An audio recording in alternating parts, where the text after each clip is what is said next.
Hi everyone, I'm Mispa. Welcome back to another video.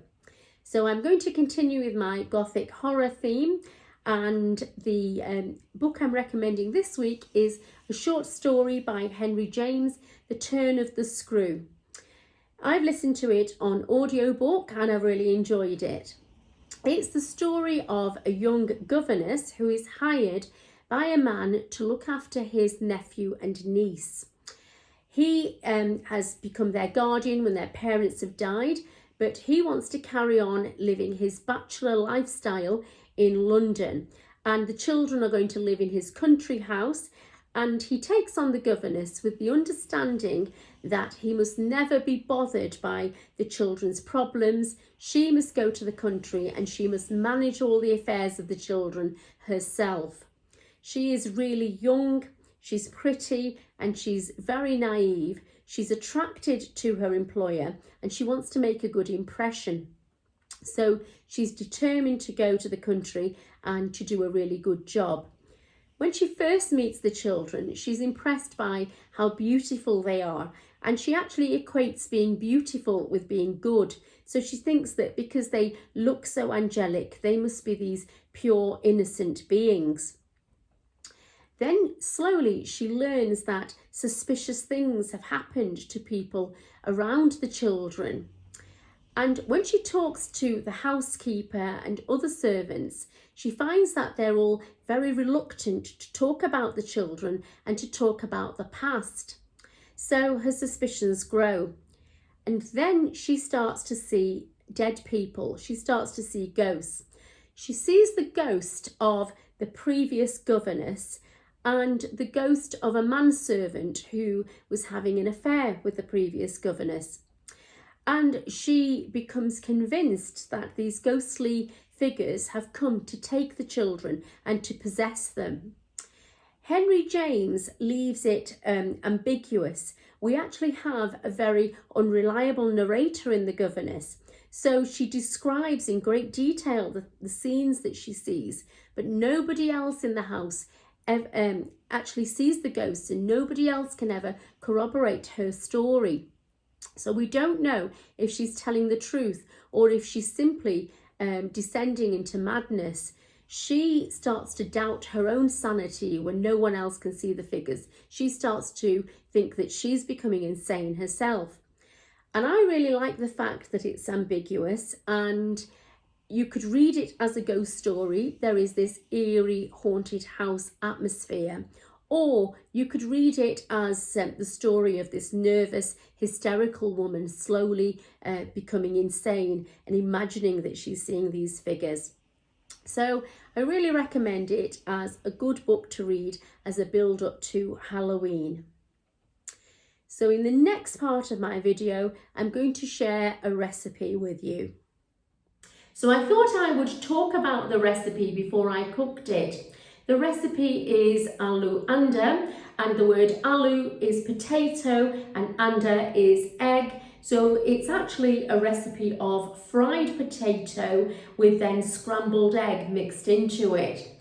It's a really popular dish in Pakistan and India where it's served for breakfast. And I think it's so popular because it just uses the most basic ingredients that you'd find in your store cupboard.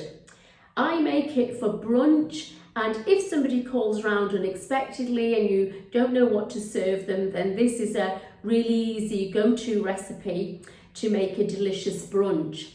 The actual base of it is the base of any normal curry, which is onion, garlic, ginger, tomato and green chilies. And then to that you add your spices, and then the potato is fried and the eggs are scrambled. So let's get started. Lay out your ingredients and let's begin. Slice the onion, peel and cube the potato. Add 100 ml of cooking oil. This is what I'm using. It has quite an orange colour. Gently fry the onion, then add a tablespoon of chopped ginger and garlic.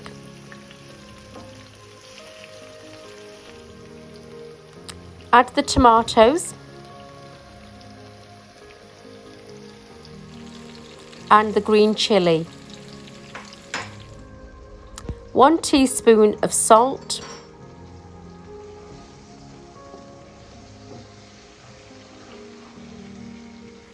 1 teaspoon of chili powder,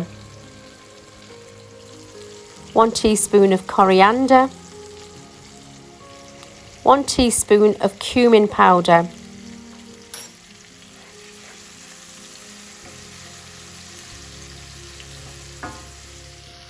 half a teaspoon of turmeric, half a teaspoon of garam masala. Now add the cubed potatoes and let them fry gently. Keep stirring and checking your mixture. Heat very gently. Don't let the potatoes burn.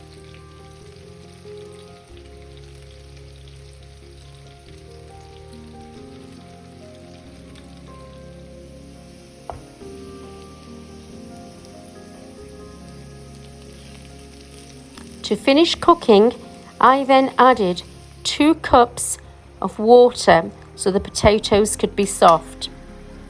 When the potatoes are cooked, break 3 eggs into the mixture.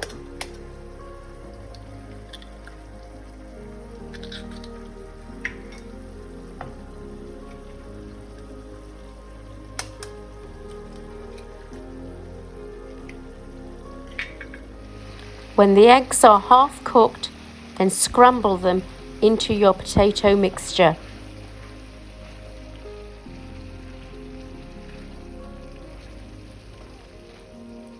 Here's the final look of the Aloo Anda.